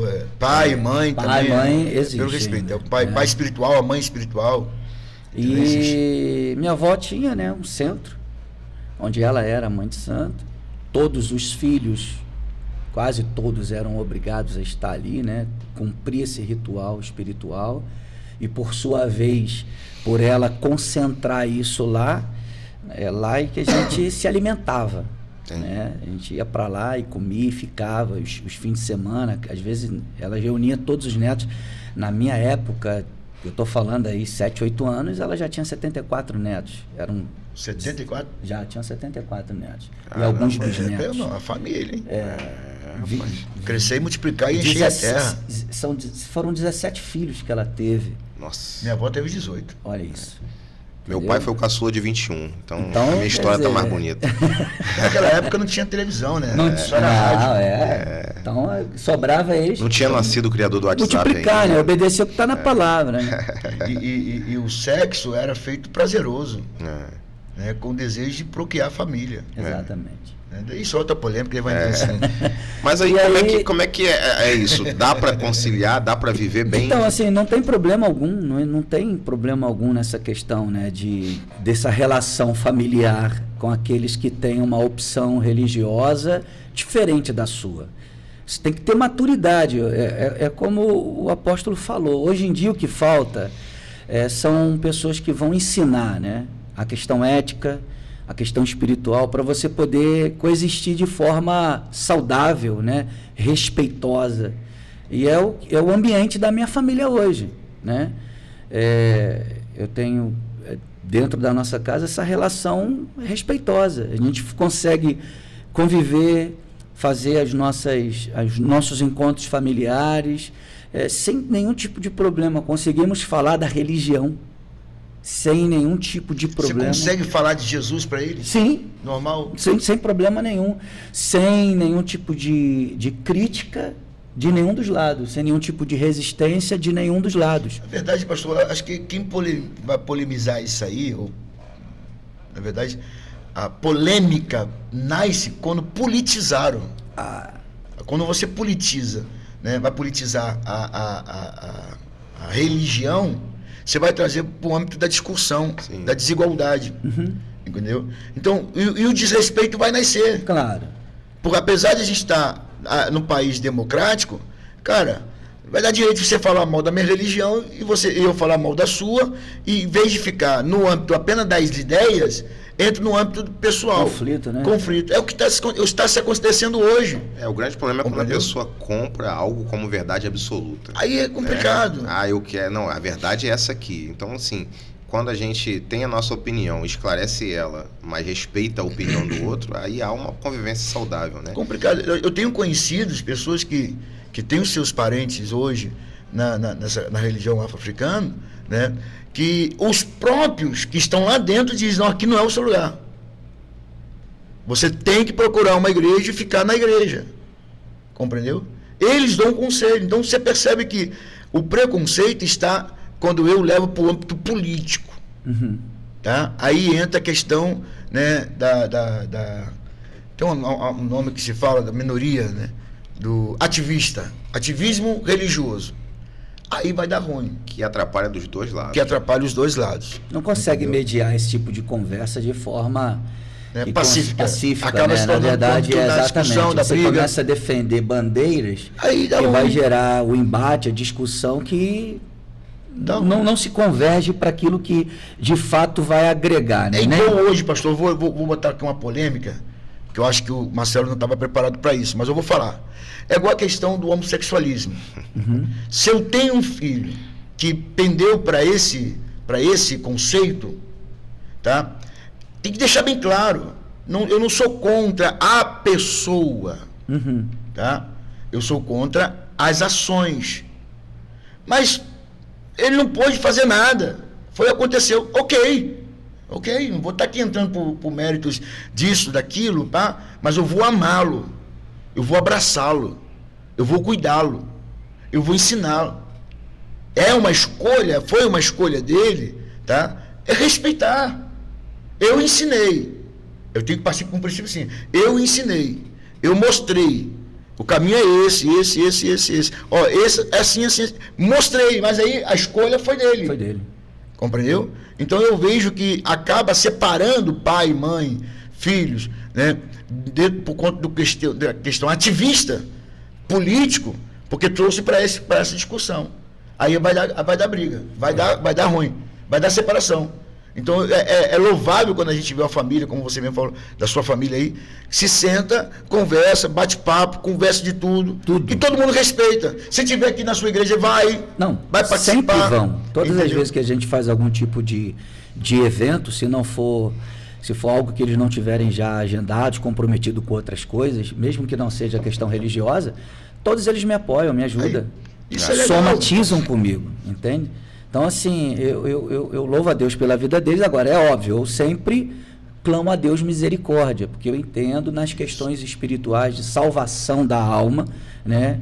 A gente tende a pedir a Deus que tenha misericórdia para que eles possam... A nossa regra de fé é a palavra. A palavra, né? E interessante, né, o podcast é que, assim, o número de pessoas que vão ser alcançadas, porque tem vários viés que estão sendo tratados aqui, né? Viés daqueles que, de repente, oriundos de uma família religiosa, criou uma certa resistência e hoje, tal como o bispo, né, o apóstolo, glória, não quero reduzir o chorão, tá? Eu acho que o bispo e o apóstolo deve ser a mesma, melhor tirar a mesma altura. Quase. Vamos falar Elias. Ele tá um pouquinho, tá mais... Então, tipo assim, tem pessoas que estão por esse caminho, que criaram esses conflitos. Outros jovens que às vezes têm dentro de si o desejo ávido de realmente ser um instrumento do Senhor, no que tange a dizer, a fazer a obra, mas às vezes fica aprisionado aquela ideia que eu tenho que ser isso, que eu tenho que ser aquilo, e nós que estamos ali sabemos que não é isso que tem que ser, né? Na verdade, o que nós precisamos ter é o caráter de Cristo em nós. Sim. E aí essas portas elas vão se abrir e a gente consegue chegar em todas as camadas da sociedade, difundindo o amor de Cristo, né? Mostrando a verdadeira revelação do Evangelho. Sim. Que é o amor. Que é o amor, obviamente, é o amor. Que vai quebrar essas algemas. O amor ágape. O amor de Deus. O amor incondicional, né? Exato. É João 3,16. Exatamente. Na verdade, o amar já é uma palavra com peso gigante, né? As pessoas deturparam o amar como se apaixonar ou como gostar de alguém. Vai muito além disso. O amor vai muito além disso, como você está falando. E por fato de eu te amar não quer dizer que você não possa ouvir o que eu penso. Sim. O que eu acho que é o certo, o que eu acho que é o errado. O amor é você abraçar a pessoa, ser humano, esticar as mãos para ajudar, arrancá-lo O amar não quer dizer que você concorda com a postura da pessoa. Exatamente. Você pode até discordar comigo, mas continuo te amando. Exatamente. Quantas vezes eu pedi para você voltar para frequentar os cultos e você tem dificuldade de frequentar os cultos? Por exemplo. Isso é polêmico. Acho que nós deveríamos abordar esse Ficou vermelho, senhor. Ficou vermelho. Tira do ar. Perdi até o que eu ia perguntar. Falando dessa coexistência. Eu sabia que eu ia pegar ele. Até a questão de amar, porque a Bíblia fala pra gente amar os nossos inimigos. Pô, como é que você não concorda com o seu inimigo? Não, fala isso e tem um detalhe. Fala também que nós devemos, como podemos dizer que amamos a Deus e não amamos aquele que está ali bem perto? Rapaz, isso aí é uma polêmica forte. Mas, eu penso assim, Amar quem me ama é fácil. Amar quem faz mal para mim, que é o difícil. Só que existe fórmulas de ações que você pode reverter. Que às vezes você pode ter um preconceito comigo sem ter se relacionado comigo. Claro. Eu já cheguei em situações de pessoas que estão falando mal de mim sem saber que está falando comigo. Falando de mim comigo. É menos mal, né? Então, aí o cara, aquele pastor que chegou aqui na cidade com uma mão na frente e outra atrás, agora só anda com carrão, com isso. Que tipo de carrão? Nem sei. Né? Eles acham que é carrão. E tá assim assado, eu falei, prazer, cara, meu nome é Elias. Falando com o E senhor. o cara, tá. Aí o cara, Nem ele vai sabia. papudo, e agora? Nem ele sabia que era eu. Então a pessoa, né, que fala mal de você, que critica você, que zucrina você, te deu um determinado prejuízo, é essa que Deus manda você amar também. Entendeu? É essa que eu quero que você amar, porque mostra pra você que você está no nível que você não precisa descer, cara. Você só precisa puxar ele pro mesmo nível. Você já viu a lua brigar com o cão porque o cão tá ruivando pra ela? Nunca você vai ver. Se no dia que você for ver, me fala, porque aí eu vou dar uma mão palmatório. Mas a lua nunca vai descer da posição dela. Por que ela nunca vai descer? Porque ela sabe que ela depende do sol. E a Bíblia fala que o sol da justiça é Deus nas nossas vidas. Amém. Eu dependo do brilho do sol da justiça para eu brilhar. E quando eu brilho, vai ter sempre alguém, né, ruivando. Agora, esse que vai ruivar, ele só precisa aprender o seguinte: você pode deixar de ser cão, passa a ser lua. Quando você é lua, você brilha. E vale ressaltar que... É esse que você tem que amar. Vale ressaltar que na parte do carrão já falavam isso quando só tinha um Siena 1.6, 16 válvulas, né? Pra você isso ver. É quase um castigo. Não, a Bevina quando eu cheguei aqui. Bevina 8.9. Nada contra o Siena, mas o 1.6, 16, eu entendo pra disso. Você ver. É sofrível. É sofrível demais, mano. Isso aí é processo sem volta. É você ver. Mas vamos lá. Do senhor é 1.6, 16 não, né? Não. Olha aí. Vai trocar a posição da fé. Não, Opa! Quando eu falo de 1.616 não é o assunto aqui, mas é até 2003, que agora já tem 1.616 é torque, 1.816 é torque, é outro motor, não esquece, é outro muito top. É assunto para outro podcast. É o outro podcast, é isso aí. Pode nos convidar, eu volto, eu venho de novo. Então, agora vamos lá, pós pastoreio, né? Vocês decidiram cuidar de pessoas, isso é muito plausível, que nem todo mundo está disposto a largar a vida própria para cuidar de pessoas. E como que é lidar com isso? Vocês absorvem o problema dos membros, da membresia, ou vocês conseguem sair dali e desprender um pouco? Como vocês conseguem fazer isso? Como vocês conseguem dominar isso? Não levam para casa, levam para casa? O pastor Sandro pode falar, depois passo o pastor Elias. Olha, eu, como eu falei, né, uma das práticas que a gente, como pastor, você tem que ter é esse contato com o público, né? As pessoas estão carentes, muito carentes. Hoje eu entendo essa necessidade de forma mais ampla, mas quando lá atrás que a gente fazia esses atendimentos, a gente não entendia exatamente, a gente só absorvia os problemas. A ordem dos problemas é sempre a mesma. Família, financeiro, problema com o marido, problema com o filho, vícios. E aí você vai para as questões que são espirituais, né? E conforme eu falei, eu fui estudar. Eu realmente, né, você anunciou aí, psicanalista, psicoterapeuta, eu fui estudar para tentar compreender um pouco da mente humana, porque nem tudo é problema espiritual. E a gente, né, quando na nossa ignorância a gente começa a espiritualizar tudo e a gente não trata das pessoas de forma correta, né? Que é compreender os momentos, as situações de cada indivíduo. Então, assim, antes de compreender, é difícil você não se envolver com relação, né? Isso mexe com a gente. Você imagina uma mãe chegar na igreja: pastor, eu não tenho o que comer dentro de casa. Meu filho está com fome. A única refeição hoje foi um copo de água com farinha.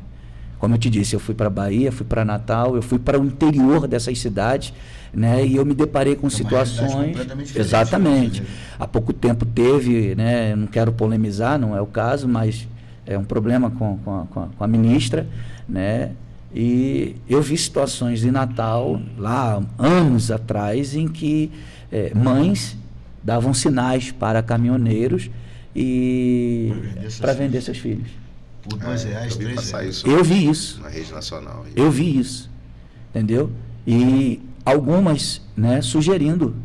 Eu trabalhava numa igreja em Igapó. Algumas sugerindo troca nas questões sexuais. Então, assim, é muito complexo. Então, você não ter a empatia, isso é muito complexo. Isso não te doer na alma, isso é muito difícil. Agora, é aquilo, as pessoas vão até o pastor, né, como o último recurso dela. O último recurso dela. E é bom ressaltar que isso, elas veem como o último recurso. Microfone. E se a gente, né, for pensar, se a gente não tiver um Jetro Aham. na vida, a gente vai achar que a gente é um Moisés. Verdade. Não vamos ter saúde pro resto da vida para poder cuidar dessas pessoas. Não tem, exato. Porque a gente vai achar que nós somos os deuses. Nós somos os solucionadores do problema e não solucionamos. Não. Porque nós vamos deparar com as nossas limitações. É aí que o emocional da gente não aguenta, velho. Exatamente. Se a gente não tiver o controle. A coisa de uns 2, 3 anos atrás, se a minha memória não estiver falando, teve um índice de pastores, tanto no Deus Brasil me quanto livre. no americano, se suicidando. 2019 e Porque eu não 2020. estava aguentando a pegada. Então, tipo assim, você lidar com isso e você entender que os problemas das pessoas, depois do atendimento, fica ali, você não levar isso para casa, não trazer consequências. Isso é muito complexo. Você tem que ter uma maturidade, você tem que ter uma mentoria, você tem que ter um amparo, um pastor para você também, olha, me ouve aqui porque eu não estou sabendo lidar com isso. Isso, se você somatizar isso, não dá. E tem que ter uma equipe para ajudar, né? Porque senão também chega não uma é, proporção olha, pastor que tem a vaidade de ser só, Deus o livre, né? Eu não quero ser uma palavra, Porque uma vai voz chegar ruim. o momento do Getsêmani. Vai ter. Jesus, quando chegou o momento dele, do Getsêmani, ele levou Pedro, Tiago e João. Ele levou. Os 3 foram com eles. Então eles foram em 4. Quando ele chegou para orar, os 3 estavam dormindo. Então Jesus não era o líder dos 12. Ele não estava orando, ele não estava lá com os poros se delatando, misturado com suor, com sangue.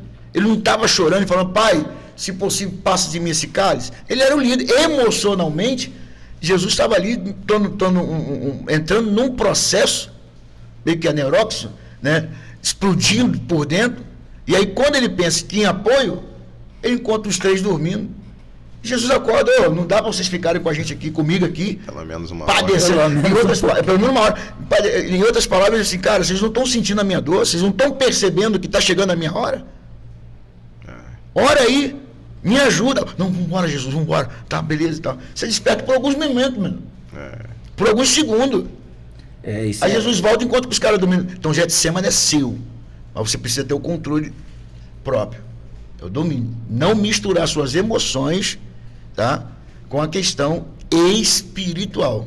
Positivo. Que é o lado fino. Eu costumo dizer que é o fio de prata. Porque é difícil você separar as suas emoções com a questão espiritual, né? Você acaba se envolvendo muito nisso. E aí onde leva muita queda de pastores que eu vejo, né? Porque no momento dele estiver no Getsêmani, sozinho, dentro de casa, meu irmão, é que ele vai precisar de ajuda, precisar de pastor amigo, e ele se achou autossuficiente. É ele, né? Para isso Deus colocou Jetro. Cara, meu irmão, eu saí para comprar pão. Você está aí sentado diante da multidão ouvindo eles. Eu cheguei, tomei café, dei aquela cochilada, voltei, fui fazer a compra para fazer almoço, encontrei você aqui. O que está pegando? Não, o povo vem a mim, conta seus problemas a mim e eu levo a Deus. Vai assim mesmo, você vai deixar minhas 2 filhas de viúva. Por que você não divide entre 70? Pega os maiorais aí, os mais responsáveis, divide isso. As suas responsabilidades. É interessante que você está tocando num assunto que é complexo, viu? Porque compartilhar, dividir a autoridade. Geralmente hoje as lideranças, e é uma crítica, né? Mas elas são muito concentradoras. Mas Santos, se você morre, como é que fica? Se eu morro, como é que fica? Mas eles não têm essa percepção, né?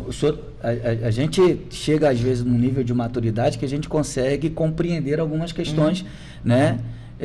O evangelho, ele é contínuo. Nós sabemos disso. O senhor não nasceu pastor, nem eu nasci pastor. Até assim, nas nossas conversas antes, o senhor veio oriundo lado, né? Eu vim do espiritismo, o senhor veio daqui, e tantas outras pessoas têm histórias. E isso vai ser sequencial. Amanhã eu vou estar numa idade em que eu não vou ter mais o vigor para poder fazer sair em frentes de trabalho. Hoje eu já não tenho mais o que eu tinha antes. Talvez se alguém me convidar hoje para fazer o que eu fiz quando eu tinha 19 anos, que foi logo que eu fui para Bahia, né? Eu fui para Bahia, saí do Rio de Janeiro, estava na igreja em Vila Kennedy. Eu era obreiro de uma microigreja, né? Tinha 17 obreiros e uns 50 membros. Eu fui ser auxiliar numa igreja em Vila Kennedy que já tinha 500 membros. O culto principal dava 1.000, o segundo dava 500. E eu, recém-levantado, fui fazer culto com 500 pessoas. E aquilo ali, para mim, era demais para mim, né? E logo que eu saí da Vila Kennedy, como pastor, eu fui para Bahia. Na Bahia, eu cheguei e fui direto para Paulo Afonso. Lá eu me deparei com algumas realidades que não era a minha realidade. Então, assim, o pessoal concentrador desse poder, e eles não compreender que ele precisa de ajuda, ele fatalmente vai chegar uma hora em que ele vai estar numa encruzilhada que das duas, eles desistem. A alma vai enganar ele. Vai, é certo. Se Jesus fosse o cara concentrador, ele certamente não teria cumprido o seu propósito. Você percebe que ele enviou os primeiros 60, depois enviou os outros, mas os 12 continuaram ali. E começou com 12. Exatamente. Quando ele se ascende aos céus, meu irmão, esses 12 e os outros que já tinham sido formados, já estavam revolucionando. Positivo. Então eu acho que o pastor ele precisa entender isso. Ó, a obra não é sua. Outro fator também é a questão assim, mas se o cara rebeliar contra você, ele não rebelou contra mim? Aí a gente dói. Eu não ausento o sentimento, não. Se é a pergunta exata que você está falando, né? Fazendo, eu não ausento o sentimento, porque a gente sente. Sim. Eu já sofri várias traições. Pessoas que tem aquela história, né? O meu cachorro, ele mordeu minha mão, né? Aí tem aquela história, nunca morda a mão que você alimenta. Né? Tem aquela história, né? E é o do ser humano, cara. A história do sapinho com o escorpião pediu uma carona, o sapinho disse, não vou poder, cara. Você vai me espetar. Não, eu juro, não vou. No meio, pum, espetou. Me perdoe, é minha natureza. A natureza pecaminosa é do homem. Mas a natureza que transforma, que liberta, é Jesus. Então eu como pastor, nós como pastores, temos que ter isso em mente.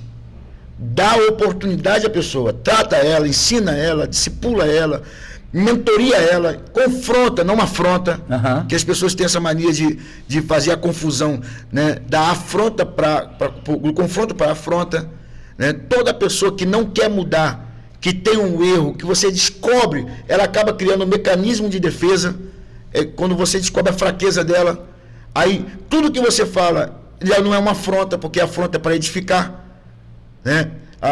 O confronto edifica, a afronta expõe. Exato. Então ela sempre vai levar para o lado da afronta. Aí é questão de tempo, cara, dessa pessoa sair de você. Deixa aí. Porque, segundo a psicologia, já mostra isso, que é um mecanismo de defesa. Você descobriu a fraqueza dela e ela não quer se libertar, entendeu? Que ela precisa falar, ela precisa pôr para fora, e como ela foi descoberta, ela não vai falar, entendeu? Então deixa aí. O tempo vai falar. Vai mostrar quem você é para ela. Exato. Compreendeu? Agora, se eu consigo dominar isso, eu vou viver melhor com a minha esposa.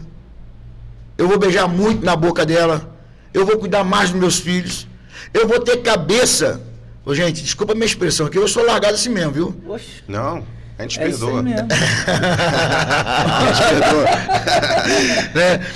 Pode falar, né, Celso? Sua religião permite? Ah, você cortou não, né? Não. Então assim, vou Agora beijar coloca o muito. Eu vou beijar muito, vou namorar muito com a minha esposa, vou viver mais, eu vou viver mais em paz. Sim. Eu vou confiar mais. Compreendeu? Porque eu fui traído um dia, né? Que os outros que estão do meu lado vão fazer a mesma coisa. Se eles já comeram 1 quilo de sal comigo, meu irmão, eles vão comer 2 quilos mais à frente, daqui a pouco vai ser um oásis. E é cumprir o propósito independente do que está acontecendo, né? Aí Deus Mas vai aí, tratar. aí tem um detalhe. Às exatamente vezes, isso. quando a pessoa, né, o líder, ele se apropria daquilo que é de Deus, ele tem esses sentimentos. Tem sentimento, Ele tem exatamente. esses sentimentos. Você falou certo agora. Se apropriar daquilo que não é dele, Não é é dele. de Deus. Então, tipo assim, eu estou pastor naquela congregação. Nós Mas somos mordomo, é né, isso aí, mas se o Senhor, você vai sair daqui, outro vai assumir, a gente tem que entender. Claro, tem uma ordem, tem uma decência, tem todo um trâmite, obviamente. Você não quer perder. Não, exato. Porém, a gente precisa entender que é de Deus. Se você não compreender isso, você tem umas vaidades que vai te levar a uma ruína. Isso. Eu acho que um dos sentimentos que mais afeta vocês como pastores, porque eu digo assim, porque são líderes, né? Não deixam de ser líderes. Eu digo pelo meu posicionamento no empreendedorismo também acontece isso, eu como líder, a coisa da ingratidão, né? De você se dedicar, colocar a sua vida em prol de outras vidas e às vezes aquela vida deixa de estar junto, isso é o de menos, que é igual o apóstolo falou, isso a gente tem que entender que é um propósito de Deus, ela vai viver a vida dela, temos que viver bem com isso, mas o problema é a pessoa sair do nosso meio, ou sair da nossa liderança, e depois ainda criticar a nossa índole. Eu Deve ser vivi ruim. muitas experiências assim, muitas mesmo, em todos os âmbitos nas igrejas. Só teve uma que eu tive uma passagem, que foi essa transição da Universal para um ministério independente hoje, Fonte de Água Viva, né? Inclusive é o pastor Lúcio, tio meu. E ali a gente era pastores auxiliares, a gente não teve tantas experiências assim, né? Mas tanto na Universal quanto na igreja que eu pastorei, a gente teve essas experiências. E eu demorei um pouco a compreender isso, como eu te falei. Aqui, né, da onde eu sou oriundo, porque eu não tinha essas percepções, eu não entendia. E como essa rotatividade de pessoas, essa fluência de pessoas é tão grande, você não tem tempo de pensar, tipo assim, perdi o fulano, ou perdi o beltrano, ou perdi o ciclano, e essas perdas acontecem com tanta frequência que você acha normal e natural. Aqui, numa igreja em que é uma igreja mais familiar, em que você tem um contato com o mesmo público, e quando isso acontece, você sente mais. Eu senti mais, né? E eu amadureci de forma assustadora, porque eu continuo sentindo, mas não mais me produz nenhum tipo de trauma, de sofisma, de incompreensão no sentido de ficar fixo naquela ideia. Mas, meu Deus, por quê? Onde será que eu errei? Eu entendi que isso é do ser humano. Isso faz parte. Primeiro eu entendi na forma espiritual. Deus me confrontando. As ovelhas não são suas. Aquilo ali, irmão, para mim foi revelador, libertador e trouxe a shalom para o meu coração. Muitas das vezes, você vai receber pessoas, você vai cuidar de pessoas, você vai limpar pessoas, mas ela vai pertencer a um outro aprisco. Acabou. Só isso. Tem pessoas que vai vir, você vai cuidar, você vai zelar, e ela não vai ficar nem num aprisco, nem no outro. Ela vai embora. E ela só faz uma passagem. Aquela semente vai produzir um fruto, seja aqui ou lá, ou ainda que não produza, ela só vai colher aquilo que ela buscou, aquela que ela plantou. Então, assim, como pastor, isso foi complexo para mim compreender isso depois dos ensinos, porque eu ficava nesse poxa, onde eu estou errando? Não é possível.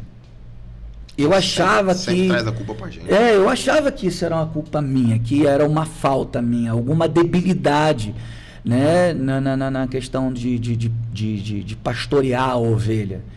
E no fundo eu fui aprender que não era. Isso faz parte, isso é cíclico. E faz parte para Deus nos amadurecer. Sim, claro. Para galgarmos posições maiores. em Deus, entendeu? E se você não tiver esse tipo de maturidade, você começa a gerar conflitos dentro da sua casa. Eu já perdi muitas noites, cara. Eu já perdi muitas noites de sono por causa de obreiro A, obreiro B. E se eu, como não sabia administrar essas minhas emoções, acabava descarregando isso muitas das vezes no púlpito. Às vezes por causa de uma pessoa no púlpito, entendeu? Eu descarregava e batia em todos. A mensagem era entrega, mas no meio da mensagem havia contaminação da minha alma. O que você faz, pastor, apóstolo, agora que você pensa como? Eu penso completamente diferente. Vai chegar um tempo que a gente vai amadurecer. Sim. Tem que amadurecer. Sim, agora, eu não ando sozinho. Hoje nós estamos como presidente do COMPAC, Conselho de Pastores de Quissamã. Tenho companheiros, amigos, defensores das costas, mesmo como falo defensor das costas, aquele que protege minhas costas, eu protejo as costas. Tenho um amigo, pastor Ramiro Alves, né, da Assembleia de Deus aqui, pastor presidente do campo aqui, um amigo também que chegou quase praticamente junto comigo aqui na cidade, né, é o pastor Joel, tem um pastor Carlos, lá de Pindobas, né, temos o Sebastião, o pastor Agildo, o lanterneiro. Esqueci o nome. Perguntar para mim, nossa, tá brincando. Então hoje nós temos uma diretoria bastante ativa na cidade, e Deus tem mostrado como vale a pena andar em unidade. A Bíblia fala que é melhor dois do que um, né? É verdade. Meu sonho, qual é o teu sonho com relação à unidade das igrejas, dos pastores? Meu sonho é que todas as igrejas conheçam o COMPAC, né, e possa se aproximar para ver que o propósito realmente é andar em unidade. E em unidade, tenho certeza de uma coisa: nós vamos avançar muito mais. Com certeza. Muito mais. A unidade, ela funciona tanto para o bem quanto para o mal, de forma absurda, né? Tá o exemplo da Torre de Babel aí. Nimrod. Conseguiu persuadir e mexer com a Trindade. Quando o próprio Deus disse, desçamos e confundamos. Porque do jeito que eles estão, se uma motivação errada mexeu com a Trindade, imagina a motivação correta. Imagine eu e você, outros pastores se unindo e orando para a cidade. Não tem. Sem rótulo denominacional. Aí a gente vai encontrar pastores que estão com problemas na alma, que vai poder ter afinidade comigo, com você, se aproximar e pedir ajuda, e a gente vai poder orar junto. Aí a pessoa que pensava que era isolada, ele vai se dizer, pô, eu nunca fui isolado, era eu que não tinha essa flexibilidade. Então nós temos que quebrar esse paradigma e partir para cima, abraçar os amigos. Porque é um pouco pastor difícil de todo mundo querer abraçar, a ser unido, né? Porque cada um tem uma visão diferente, mas a gente crê que isso possa no futuro bem próximo. Não, Marcelo, eu tenho uma opinião com relação a isso, porque eu até falei aqui agora, na questão da divergência teológica. Se o que nós temos em comum é a Bíblia, não deveria existir isso. Não deveria. Porque a Bíblia, ela é aquilo que é para todo mundo. Católico, espírito, evangélico, está ali, tem acesso a mesma coisa. Não tem, de repente, a compreensão exata do que está escrito ali. Mas para aqueles que estão no meio, pastores e outras lideranças, não deveria ter essa fragmentação da coisa. Eu sou adepto dessa ideia. Pastor não tem medo de demônio. Tiver que expulsar, vai expulsar, vai orar. Pastor não tem medo de arrancar o cara amarrado lá para morrer, não tem medo. Pastor não tem medo de abraçar uma pessoa enferma e vai passar e vai orar, e a pessoa vai ser curada no poder do nome de Jesus. Mas pastor tem medo de outro pastor. Eu não sei o que é isso, cara. Como é que eu posso ter ciúmes? Não é generalizado, mas acontece muito. Concordo, não é generalizado, mas tem pastor que tem medo de pastor. Verdade. E detalhe, quem coloca pastor contra pastor, não é pastor não, cara. É o membro que sai da tua, vem pra mim, aí eu abraço. Vem pra cá. E aí, se aproxima de mim, se relaciona comigo, mete pão em você. E eu, mesmo, Eu, em vez de cortar, eu aceito. Não. Besta sou eu que aceito. Porque da mesma forma que ele veio falando de você pra mim, ele vai sair e vai falar de mim pra outro. Se a gente parar para perceber que o poder da unidade é isso, é como óleo precioso que desce sobre a cabeça de Arão e vai para a barba. O óleo desce sobre a cabeça de Jesus e vem para nós. Nós somos a barba de Jesus. Somos obreiros que estão colados ali no rosto. Vamos receber a unção e deixar descer para a rola, pô. Exatamente. Agora, mudando um pouco de assunto. Muda mesmo. Senão não acaba hoje, né? E aí, Celso? Pra gente finalizar. Já? A primeira parte. Tá.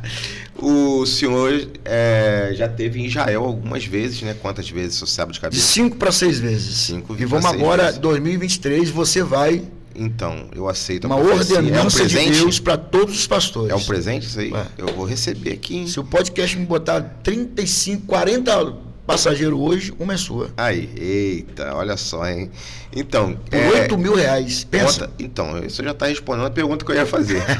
Eu ia perguntar, quanto custa hoje para uma pessoa ir para Israel junto com o senhor? Isso faz de 2 em 2 anos essa viagem? De 2 em 2 anos. Devido à pandemia, acabou esticando essa aí agora. Leva uma equipe, né? Só queria que o senhor passasse para a gente como que é isso, passa por qual lugar, ou isso pode estar alternando ou não? A última nós levamos 53 passageiros. Dentro de 53, 46 foram pastores de frente. Né? Pastor de Curitiba, pastor de São Paulo, pastor daqui de Macaé, boa parte de Macaé. A nossa equipe também foi daqui de Quissamã. Né? Graças a Deus, era um sonho meu conseguir levar. Não consegui levar as mulheres ainda, né? Todas, né? das pastoras. Né? Mas eu acredito que Deus vai mover e eles vão. E a gente agora está fazendo uma em caráter especial. Por que hoje é em caráter especial? Eu vejo que é Deus que está nos levando em 2023. Tá? 2023 está para acontecer vários acontecimentos proféticos e bíblicos. Tá? Dentre esses é a construção do terceiro templo. Dentre esses tem ainda, está previsto, eu depois até mostro para você botar isso no site como direito de pesquisa e veracidade do que eu estou falando, tá?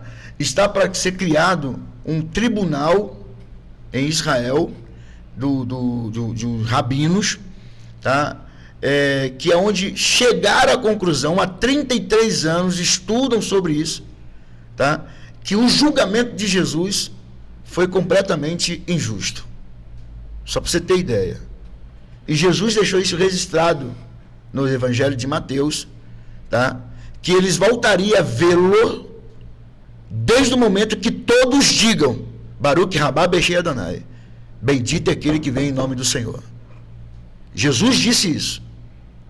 E aí um dos rabinos, tá? Ele vem estudando há 33 anos sobre o julgamento de Yeshua, porque ainda na boca de alguns judeus, Yeshua é Isho, né, que é maldiçoado, né, Isho, eles precisam reverter isso. Então, um dos maiores sinais de acontecimento da volta de Yeshua é quando isso vir acontecer. E quando for acontecer, não vai acontecer por boca de qualquer pessoa. Entendeu? É o rabinato, né, que fala, que é o rabinato. É o rabino dos rabinos. Vai ser feito um julgamento, um tribunal para tal assunto. Entendi. E é provável que seja esse ano. E eu quero estar lá. Então, 2023 é um ano muito profético. E um ano e meio, mais ou menos atrás, quase 2 anos, Deus havia falado comigo, dentro da pandemia, Deus falou comigo, prepara a caravana para Israel. Então, a caravana para Israel esse ano, para 2023, em novembro, está no valor de R$8.000, é o valor apenas só do aéreo, porém está incluso, tá? Hospedagem, alimentação, menos o almoço, porque o almoço é transiúte, a gente não tem como fechar, entendeu? Mas aí é $40, $25, né? Que você paga lá, a moeda local, mas é bem barato. Você não vai gastar durante todo o período de 10 dias, você não gasta aí em torno de alimentação, só de almoço, você não gasta aí $120, não gasta, né? Equivalente hoje a uns R$700. Você não gasta. Eu estou falando da realidade por sim, dólar, sim. né? Então, esse está incluído. A hospedagem não será em hotel de 5 estrelas, como é costume, uma caravana, para 2024, que a gente já está preparando para 2024, que é uma caravana, e aí o custo é maior, é 2 vezes, um pouquinho mais, dependendo do dólar atual, né? Já vai para 18, depende disso, né? Mas está em torno de 18 mil para uma pessoa. Isso para o ano que vem. Para o 2024. Para esse ano, em caráter de urgência, tá saindo essa promoção, 8 mil reais. Essa promoção, por que é esse valor?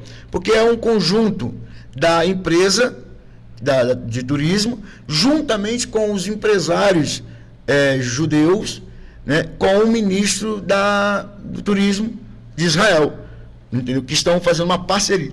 Entendi. Perdão, estão fazendo uma parceria a fim de fazer uma imersão, tá? Então, nós estamos chamando essa caravana imersão.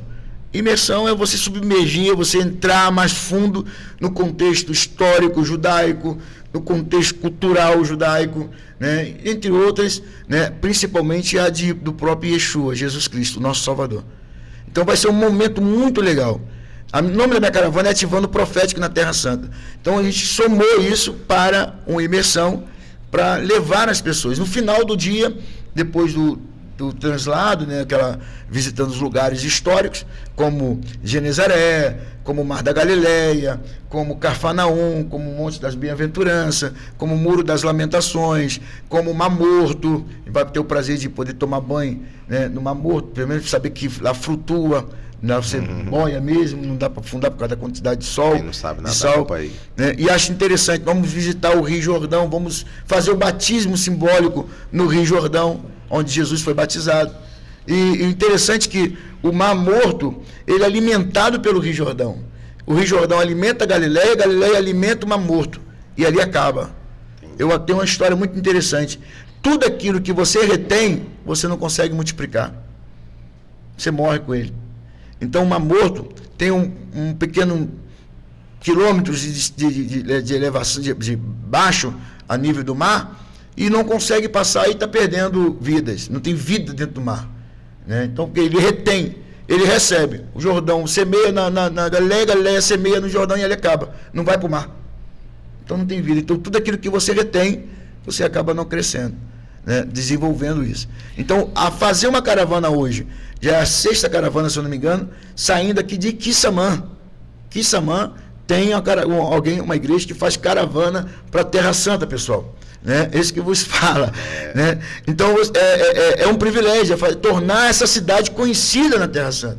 Então a gente passa por Dubai, já passei por Frankfurt, já passei por Alemanha, já passei por Itália, já fomos por Roma. Essa viagem específica, o senhor sabe por onde vai passar já ou não? Vamos fazer uma escala em Dubai. Em Dubai. Aí a escala de horas é 8 horas, 7 horas. Digamos que a gente fica 10 horas. Se a gente chegar à noite lá em Dubai, a gente entra pro hotel, dorme, tudo por conta. Tá? E aí, dependendo do horário do voo, dá para fazer um tour em Dubai e voltar para o aeroporto e pegar o avião para Tel Aviv, que é o destino final.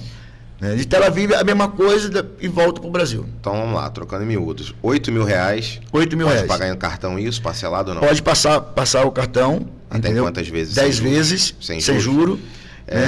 A pessoa tá pago o trâmite daqui para o aeroporto também ou não? Não. Daqui para o aeroporto... A pessoa se locomove até o Santos Dumont, então... Exatamente. Tá. Só que se a gente fizer um bom número daqui de Quissamã, a gente consegue ratear, como a gente fez as outras vezes, né? Um ônibus, aluga um ônibus... eu tô perguntando porque, considerando que o podcast atinge, às vezes, fora do município, então a galera tem como chegar no aeroporto, cada um dá o seu recurso. Exato, e pode também entrar em contato comigo. Isso, vamos deixar o contato, pessoal, aqui na descrição do vídeo, o Celso vai botar, e aí é só ligar, entrar em contato por e-mail, vai ficar sabendo. Então, 8 mil reais, a pessoa só vai se preocupar com almoço e janta. Com almoço. A janta já está... Café da manhã e janta já está dentro do... Tá. E o hotel que nós vamos ficar é uma pousada chamada Kibbutz. Kibbutz é uma comunidade judaica, né, que eles se reuniram, como em Atos dos Apóstolos, que não havia nada em comum entre eles. Eles se reuniram e tudo que eles fazem é em prol da comunidade. Então eles comem no mesmo lugar, eles trabalham no mesmo, tudo é voltado para eles, né? Uma renda só para a família. E lá tem uma pousada, né, um estilo de pousada, falando pousada hoje aqui para vocês ter mais ou menos uma ideia, bem arrumadinho, bem direitinho, com ar-condicionado, né? Com aquecedor se caso estiver frio, com o quarto individual para o casal, a não ser que vá 4 solteiros, e aí vão colocar os 4 dentro no mesmo quarto, dá para... Entendi. Né? Tem vaga limitada ou não? Não importa, pode entrar 1.000 pessoas que vai. Não, pode entrar 1.000 pessoas que vai. Tá, entendi. E essa caravana eu quero levar mais de 50 pessoas. E tá... Já tem 8 inscritos. E qual o prazo para procurar o senhor? O mais rápido possível. Não tem limite? Não tem limite. Mais rápido. O mais rápido possível. Show de bola. Então fica aí a dica para quem Por que é o mais rápido possível? Porque quanto mais tempo você tem mais tempo para pagar. Entendi. A gente não sabe. Se é uma viagem, como é uma viagem programada, a gente não sabe o que pode acontecer. Então, se você vai e investe, você já tem um compromisso. E aquilo, Deus falou para Abraão em Gênesis capítulo 12: eu abençoarei aqueles que te abençoarem, e amaldiçoarei aqueles que te amaldiçoarem. Terra Santa, Israel, entendeu? É a promessa de Deus, é um povo escolhido de Deus, é um povo peculiar de Deus, é a nação santa. Todas as tribos sobem para lá, Salmo 122. Entendeu? Então, quando você compra uma passagem para viajar para Israel, você está abençoando. E as bênçãos que Deus estendeu sobre o pai Abraão, chega até nós, meu irmão. Eu sou abençoado, fui muito abençoado por várias vezes ter pisado na Terra Santa. A construção do nosso templo mesmo, você sabe, Marcelo, foge da nossa realidade. Foge da nossa realidade, do nosso público. Foge. Se não for milagre, meu irmão, é o quê? E andar em Israel é como se fosse andar pela Bíblia, né? Você está andando o que está escrito. Bom, queria agradecer a presença de vocês. Puxa vida. Pastor Sandro, faça as considerações Pensei que fosse finais. mais Na realidade, as pessoas mandam muitas perguntas pesadas que se eu não for filtrar, vocês vão ficar aqui 3 horas e causar uma polêmica. Mas a gente tentou aproveitar o máximo possível. Pastor Sandro e Pastor Elias, Apóstolo Elias, façam as considerações finais. Se vocês quiserem falar, dar um recadão aí para a galera aqui que está aí no meio do carnaval ainda, abençoá-los e, sei lá, fazer alguma retificação, fiquem à vontade e vão para cima. Então, na verdade eu quero agradecer. Meu Deus do céu. Eu quero agradecer, né, a você, ao Apóstolo Eli, a todos. Celso. O Celso. Cosmos Publicidade. Olha, que isso. Coisa grande. Né, ao público, né, que nos emprestou um pouco do seu tempo para ouvir, né, o que nós temos a dizer. Agradecer a Deus por estar aqui. De fato, fui pego de surpresa mesmo. Não imagina. Eu vim com uma finalidade. Eu até falei, mas meu Deus, mas obrigado. Né? Dizer assim para as pessoas que, primeiro, a obra de Deus está aí para todos, né? E o Senhor precisa, né? A obra precisa de verdadeiros obreiros, homens e mulheres que queiram de fato se comprometer, mesmo independentemente de onde ele esteja agora. De repente tem pessoas agora nos assistindo e que por um acaso involuntariamente passou e caiu no podcast. E não importa se está no carnaval, aonde estiver, Deus pode estar alcançando agora. É só ouvir o chamamento. Sim. O Senhor chama através de N situações. Então, se o Senhor está chamando, ouça. Né? De repente são pessoas que estiveram no nosso meio e hoje estão, por algum motivo, afastadas, desviadas. Talvez até se apostataram da fé. E que o Senhor está chamando, venha. Venha enquanto há tempo. Porque quando essas profecias, né, que o apóstolo já falou aqui, e tantas outras, se cumprirem, e que o noivo vier e buscar a sua igreja, e as portas se fecharem, aí realmente é uma outra situação. Então venha. Eu agradeço a Deus, não perca tempo, porque eu tenho certeza, meu irmão, que se não é nessa, na outra não, geração, estou falando de geração, se não for nessa, devido a tantas evidências do que está acontecendo, de tantos cumprimentos bíblicos, se não for nessa geração, na outra fatalmente o nosso Senhor, ele virá buscar a sua igreja. Então, o recado que eu tenho para dizer é esse, agradecer a Deus e só gratidão por tudo. E Vai que de repente tem uma outra oportunidade de ser convidado, né? Quem sabe o convidado vai pra gente almoçar hoje. Não, eu acredito que tem... Eu tô sem esposa em casa. Esse é o provocador de milagres. O Felipe já se levantou, já ouviu falar aqui. Eu vou falar no almoço. Então, apóstolo Elias, pastor Elias, reverendo, bom, pessoal, eu quero Elias. agradecer, mas antes de tudo, quero deixar uma palavra aqui, especificamente o Pra Cima, podcast Pra Cima.